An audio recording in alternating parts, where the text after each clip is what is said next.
بسم الله الرحمن الرحيم.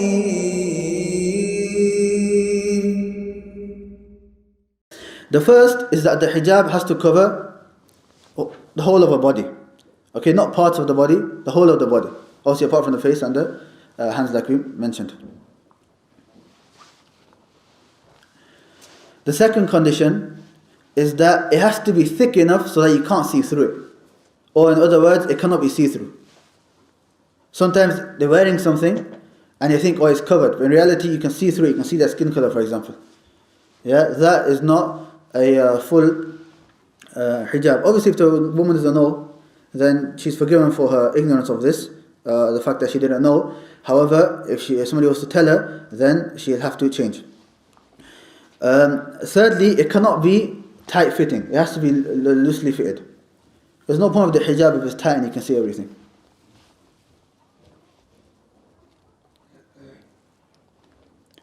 The fourth condition the ulama mentioned is that it cannot be something which is attractive.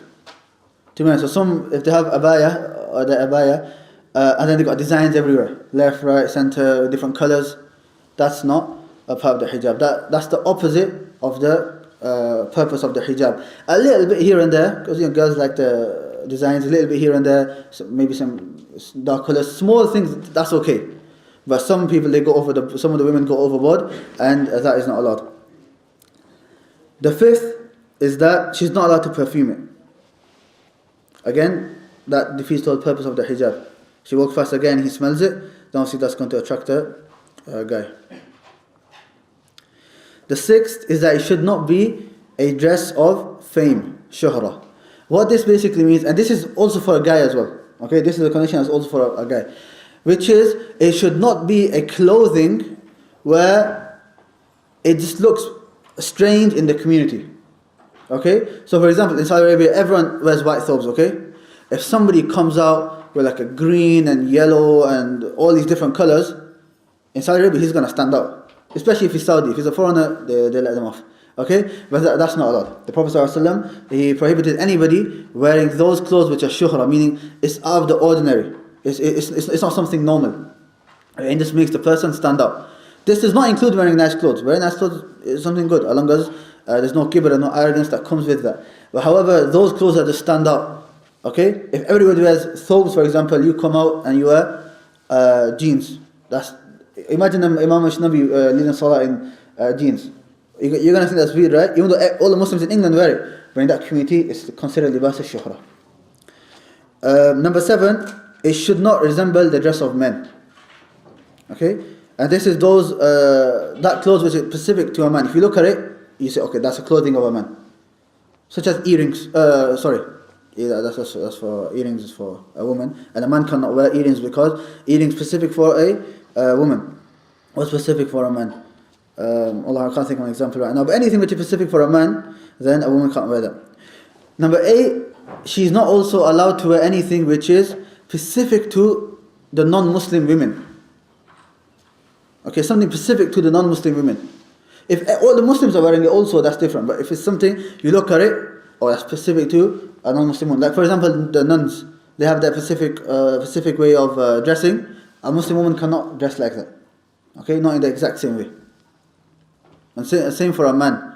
The vicars have this certain type of collar, and the ulama say that even a Muslim cannot wear that type of collar. Why? Because that's the uniform of a vicar. Okay. And the last one, there's not allowed to be any crosses or any pictures of animals or any living creatures on the abaya, and that again is for men and it's for women. This was just an extra benefit because it links in with covering the awrah, because the woman, the Prophet said, al-mar'atu awrah, the full woman, her whole body is a awrah. And this mentions for benefit. We'll carry on and we'll move on to the next condition, inshallah. Now. The seventh condition of the Salāh, dukhul al-waqt, entrance of the proper time. The proof that this is from the Sunnah is the hadith of Jibreel alayhi salam, when he led the Prophet in one prayer during the initial times for it, and during the last part of the hour, it's saying to him, after it, O Muhammad, the prayer is between these two times. Okay. Reported by Ahmad al-Nisa'i, Tirmidhi, and Ibn Hibban. And also Allah's statement, verily the prayer is enjoined on the believers at 6 hours. Surah An-Nisa, ayat verse 103. The proof that the prayers are in fixed times is in Allah saying, establish the prayer from midday till the darkness of the night, and recite the Quran in the early dawn. Verily, the recitation of the Quran in the early dawn is ever witness. Surah Al-Isra. Okay, the next condition is the entrance of the time. The entrance of the proper time. By ijma', nobody is allowed to pray the Salāh before the time starts. Nobody is allowed to pray the prayer before the time starts. If Dhuhr starts at 1 o'clock, you cannot pray at 12:55. One brother asked me a question today. What about a person who starts his Salāh in the time but he finishes it after the time? If a person delays his Salāh without any reason to that time where there's not enough time for him to pray, and that is haram and it's not allowed. Okay. However, if a person, let's say, wakes up late and he prays, he starts within the time and he just ends up finishing maybe over the time, then that's not considered qada, that's considered him praying on the correct time. But that's because he had a Islamic legitimate reasoning or excuse. What are the times for prayers? Now, the timing for prayers in the books of Fiqh, there's full chapters on this. The simple answer to this is just get the timetable of the masjid and follow that. Wherever the start time is, that's the start time. Where the end time is, that's the end time. Okay, and there's no need to argue or to go into too much depth about that. Then the Shaykh, he brings the dalil of Hadith Jibreel, and this is a long hadith. This is a long hadith. At-Tirmidhi says that it's hadith and Hasan, and the summary of the whole hadith is that Jibreel alayhi salam came to the Prophet sallallahu alaihi wasallam, and at every salah, at the beginning of every salah until the end, he led the Prophet sallallahu alaihi wasallam in a prayer. Okay, for every single salah. And at the end, he told the Prophet ﷺ that the prayer is between these two times. That shows us that each prayer has a specific time. And then the Shaykh also brings the ayah, أقم الصلاة لدلوك الشمس إلى غسق الليل وقرآن الفجر إن قرآن الفجر كان مشهودا. Read translation of that. Establish the prayer from midday to the darkness Okay, of the night. midday till the, what do you say? Till the darkness of the night. This midday till darkness of night, that includes Dhuhr, Asr, Maghrib and Isha. And then? And recite the Quran in the early dawn. Early dawn, which salah is that? Salat al-Fajr. So all 5 salawat are mentioned in this ayah, like it's mentioned by Imam al-Sa'idi in his tafsir. When he says here Quran al-Fajr, a lot of people think that what this means is memorizing Quran at the Fajr time. Rather, the meaning of Quran al-Fajr is reciting the Quran in the Fajr Salah itself.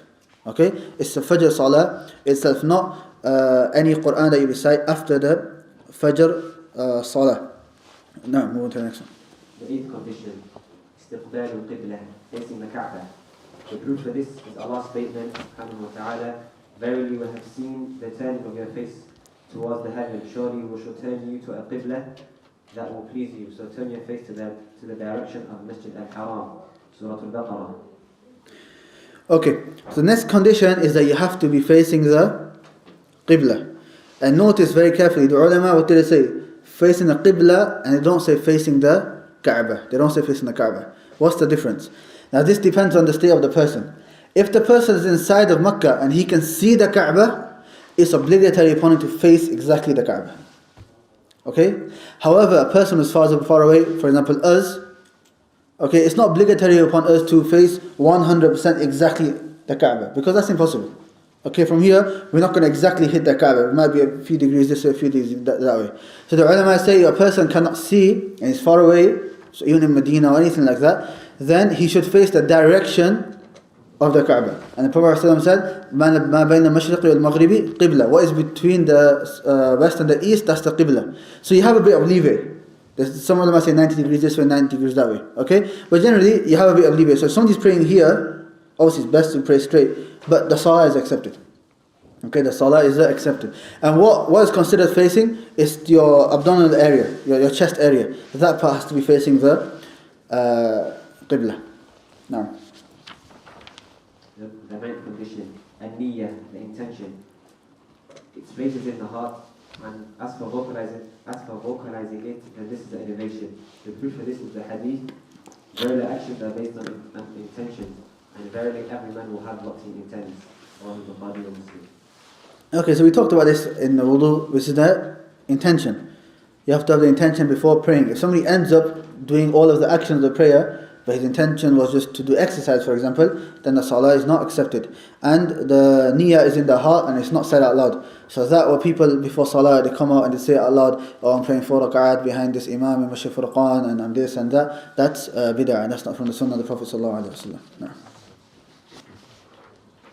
The pillars of the prayer. The pillars of the prayer are 14. Okay, so now he's going to mention the pillars of the prayer. How many conditions of the prayer were there? 9. What were they? What's the first?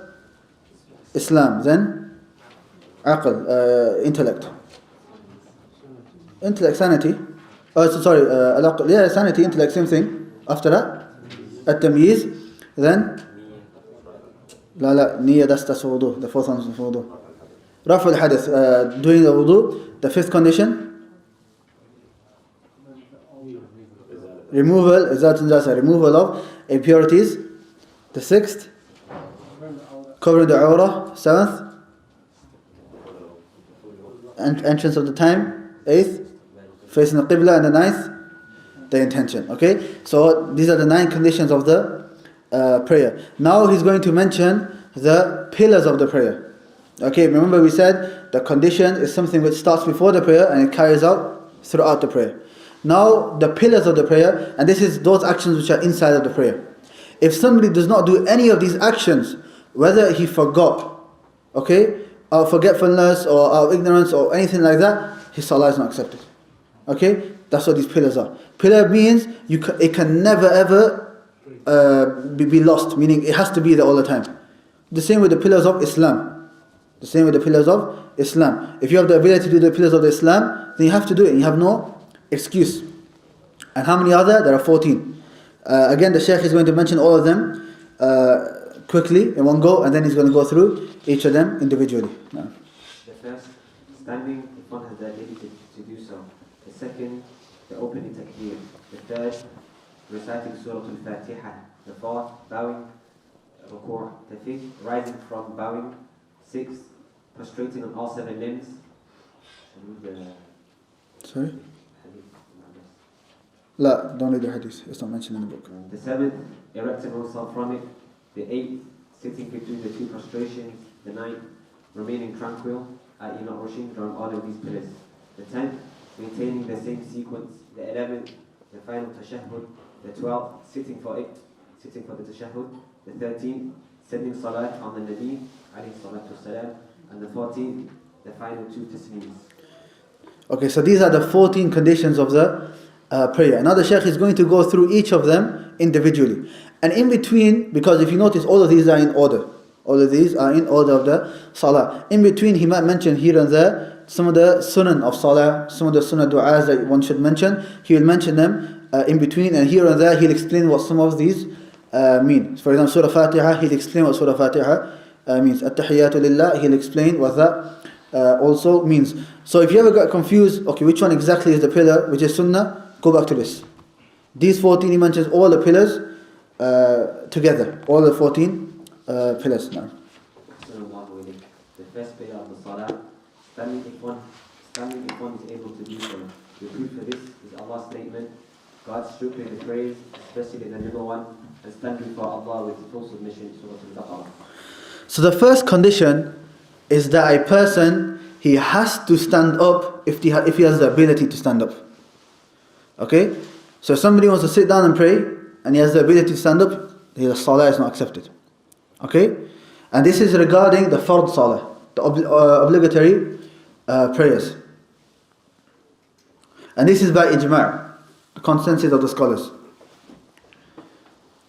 If a person is not able to stand up, and what we mean by ability here is he's ill and he's hurt himself, he's injured, he can't physically stand, or if he stands up, by him standing up, that'll make him become ill, or he can stand up, but if he does, that'll make a certain illness that he has become worse, or if he stands up, then it gives him so much pain that he's not able to have khushu' in the prayer. That's what we mean by a person not able to stand up.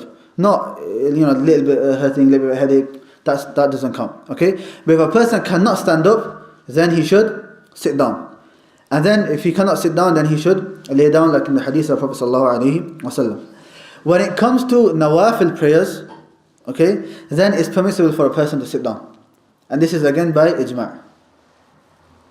Ibn Qadama, he says, لا نعلم خلافا في إباحة التطوع جالسا in Mughni. He says, we don't have any dispute that it's permissible for a person to sit down in the nawafil prayers. Okay. However, if a person prays and he sits down and prays a nafil prayer, like in the hadith of the Prophet ﷺ, he only gets half the reward of the person standing up.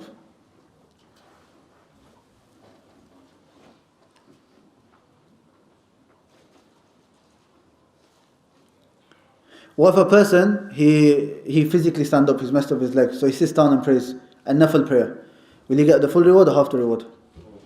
He will get the full reward because that's his ability, that's the most that he can do. As for a person who has the ability to stand up and then he still decides to sit down, then he's the one that will get half the reward. What So, if before his injury he would sit down during his nawafil as well? So before he injured his leg, when he do his nawafil, he'd sit down, and now he's injured and unable to stand up, so he has to sit down. you have to look at his intention. So obviously before he's only getting half the reward. Okay? Now afterwards, Allah, I don't know. But it's Aisha Rizal the hadith there. Prophet Sallallahu after Isha, the Sunnah to Rafa, he used to pray sitting. That is his way to do. So, but the thing is that we have to follow. Not like this, I will get a half of it or a full of it.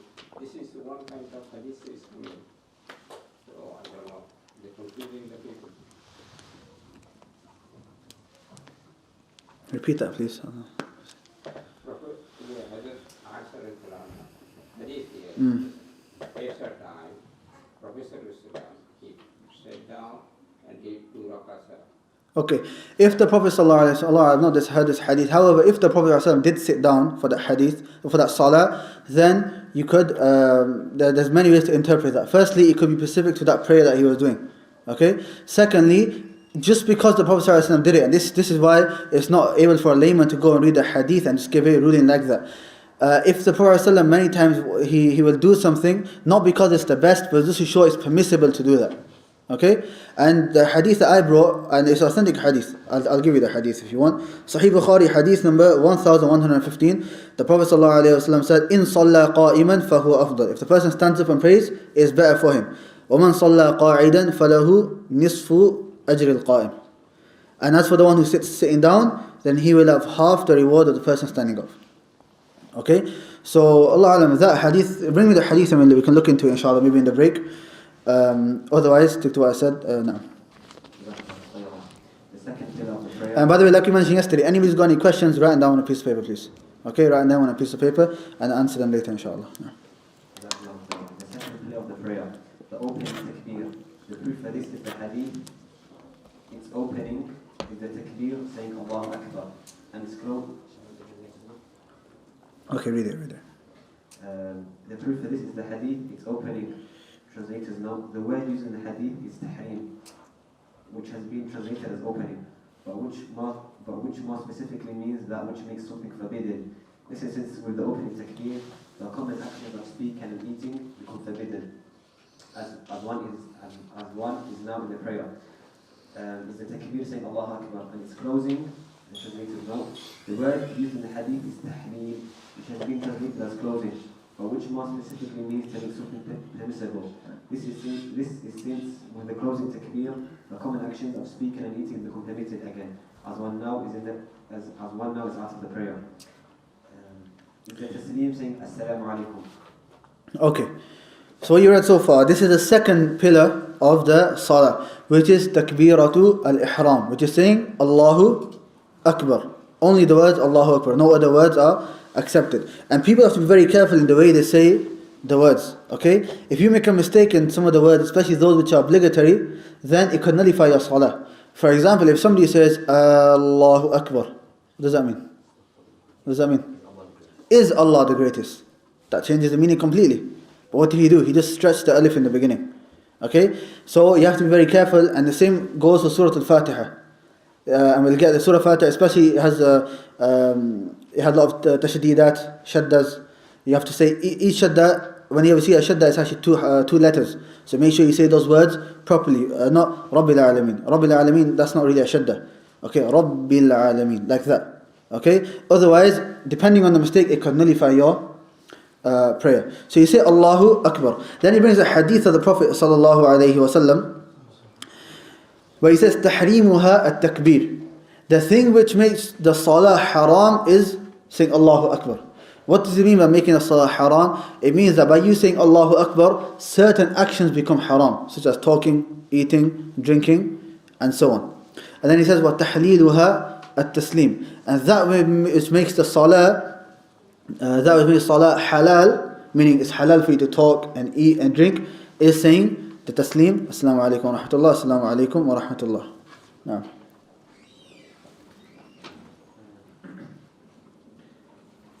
After this occurs the open supplication, which is supererogatory and goes Subhanakallah wa bihamdik wa tabarak asmuk wa ta'ala jadduk wa la ilaha ghayruk. Free from imperfections are you, O Allah, and all praise is yours. Blessed is your name, and there is no deity worthy of worship besides you. The meaning of Subhanakallah. Okay.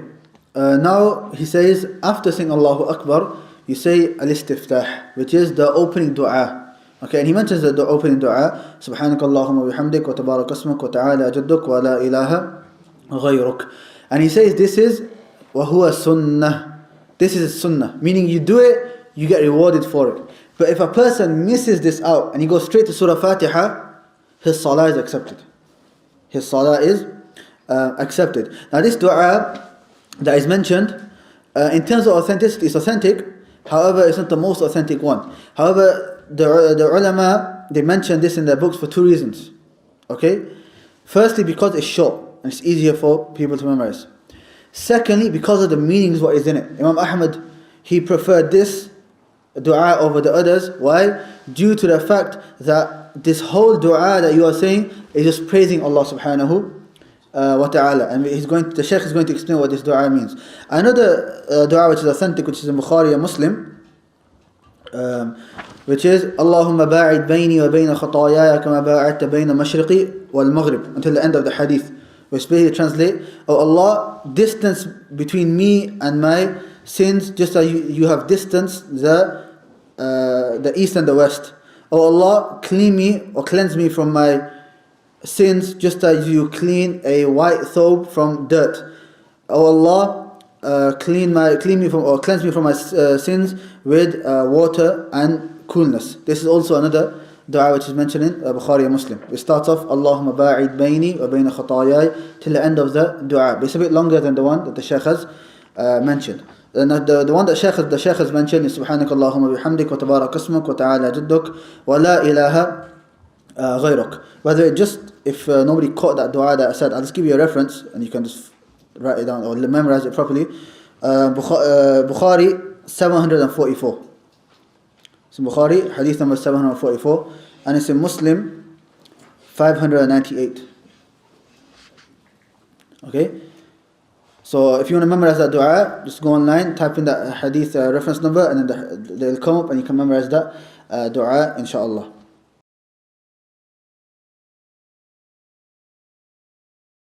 If the Imam is silent and you're able to recite Surah Fatiha, then in that silence, recite Surah Fatiha. However, if the Imam is constantly reciting, then you don't have to recite Surah Fatiha. And in a hadith, the Prophet said, Qira'atul Imam, Qira'atun lil Ma'mum. That the recitation of the Imam it counts as a recitation for the ones who are following the Imam.